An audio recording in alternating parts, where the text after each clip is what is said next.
Assalamualaikum warahmatullahi wabarakatuh. Kami dari kelompok 11 akan menjelaskan materi tentang Artificial Neural Network. ANN dalam sistem di sini kami menggunakan kasus prediksi harga beras menggunakan metode recurrent neural network dan log short-term memory. Rangkaian metode yang digunakan pengumpulan data, pre-processing data, desain model RNN dan STM, pelatihan model, evaluasi model, prediksi dan implementasi, dan perbaikan pengoptimalan. ANN adalah suatu model komputasi yang terinspirasi oleh cara kerja sistem saraf manusia. ANN terdiri dari lapisan-lapisan neuron buatan yang berfungsi untuk memproses data dan menghasilkan keputusan atau prediksi. ANN memiliki kemampuan untuk belajar training dari data yang diberikan untuk meningkatkan kinerjanya dalam tugas tertentu seperti klasifikasi, regresi, atau prediksi. Sistem ANN terdiri dari 3 lapisan utama. Yang pertama, input layer. Lapisan pertama yang menerima data mentah untuk diproses. Hidden layer, lapisan tengah yang berfungsi untuk memproses data melalui jaringan neuron. Disinilah sebagian besar pemrosesan terjadi. Yang ketiga ada output layer, lapisan terakhir yang menghasilkan hasil prediksi atau keputusan. Di sini terdapat struktur sistem ANN. Di sini ada input, hidden, dan output. Input ini untuk pemasukan proses, hidden ini cara prosesnya, dan outputnya. Lalu tujuan utamanya dalam untuk memprediksikan harga beras di masa depan berdasarkan data historis harga beras.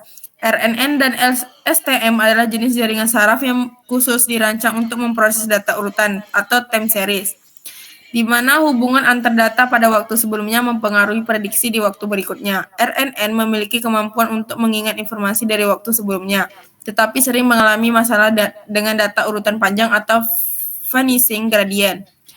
LSTM adalah varian dari RNN yang mengatasi masalah tersebut dengan mekanisme khusus yang memungkinkan memori jangka panjang dan mencegah hilangnya informasi penting dalam data time series yang panjang. Spesifikasi sistem ada data input, data historis harga beras, dan data pendukung yaitu cuaca, inflasi, dan kebijakan.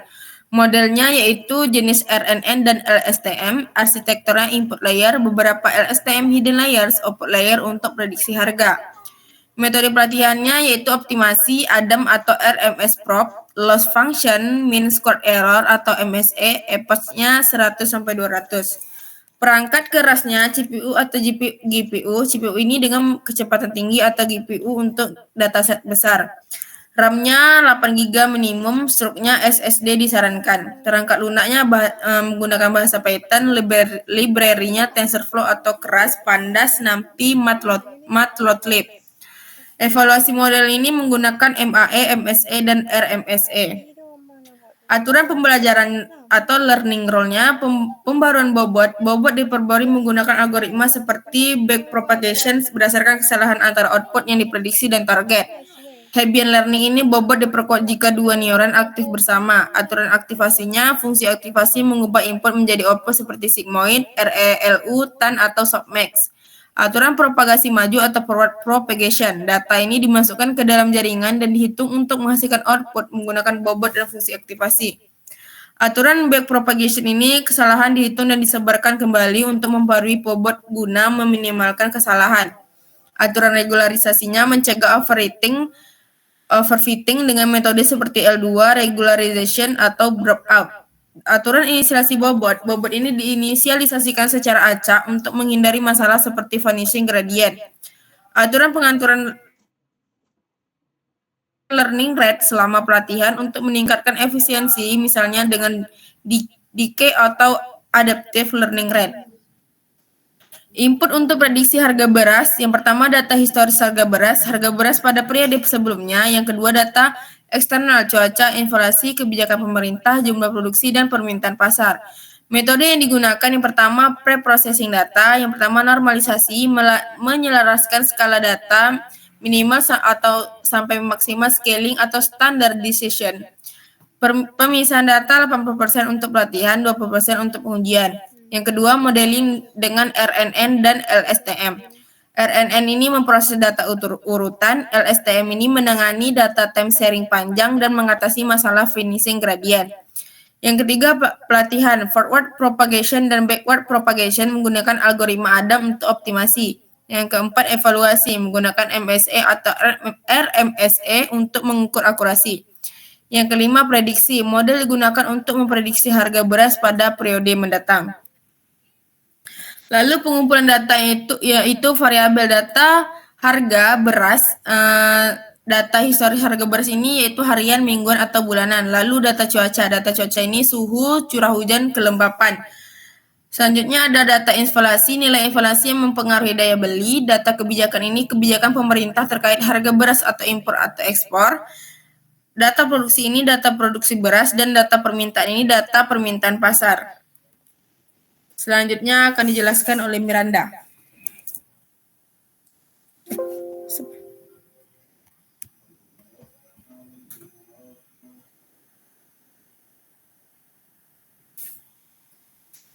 Itu pre-processing data, variabel model RN atau STM yang dibangun.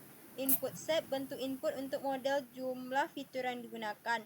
Hidden layer, yaitu jumlah dan ukuran lapisan LSTM. Mik Miranda, mik. Pre-processing data, model RN atau LSTM yang dibangun. Input set, bentuk input untuk model, jumlah fitur yang digunakan. Hidden layer, jumlah dan ukuran lapisan LSTM. Output layer, lapisan output yang menghasilkan prediksi harga beras. Activation function, fungsi aktivitas untuk LSTM, misalnya relu, tan. Rumus normalisasi, min max scaling. Scale value x kurang min x per max x kurang min x. Menormalkan data agar berada dalam rentang 0,1. Standardization yaitu Z score normalization. Z sama dengan X kurang MU per sigma adalah di mana MU adalah rata-rata dan O adalah sigma adalah standar deviasi.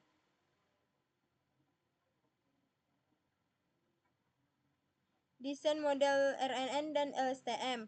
Model RN atau LSTM yang dibangun, input set, bentuk input untuk model, jumlah fitur yang digunakan, hidden layer, jumlah dan ukuran lapisan LSTM, output layer, lapisan output yang menghasilkan prediksi harga beras, activation function, fungsi aktivitas untuk LSTM, misalnya relu atau tan.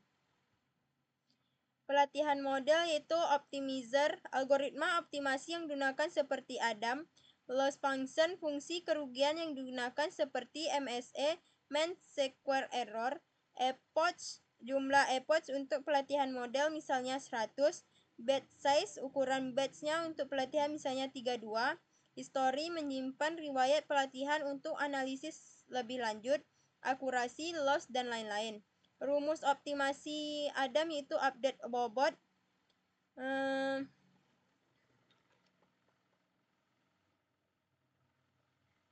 di mana MTM, TMT, dan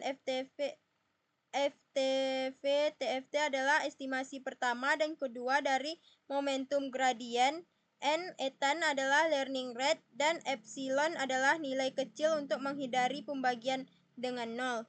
Fungsi kerugian loss function MSE, di mana YIY underscore IYI adalah nilai aktual dan Y head Y sama underscore IY adalah nilai prediksi.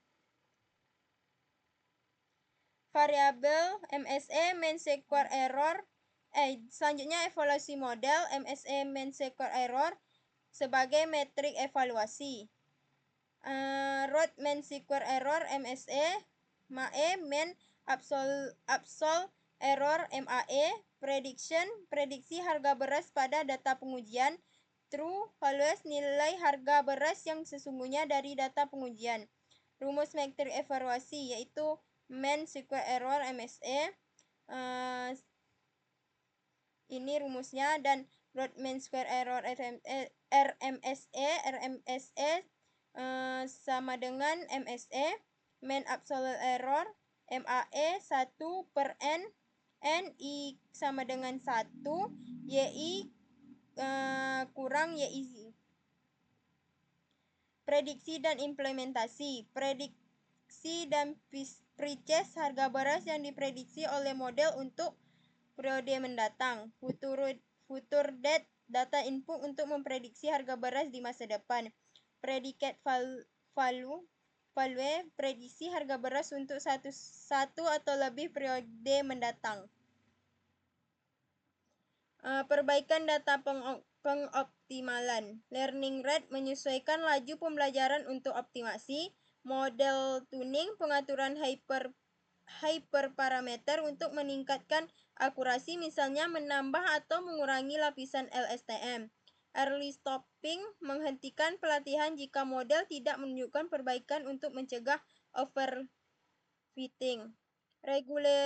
Regularization, teknik untuk mencegah overfitting seperti dropout atau L2, regulation, rumus untuk regulasi L2. L2 underscore loss, X, N, I sama dengan 1, 0, 2I. Selanjutnya ini adalah penerapan menggunakan Python. Selanjutnya ini outputnya. Ini adalah output dari codingan tersebut.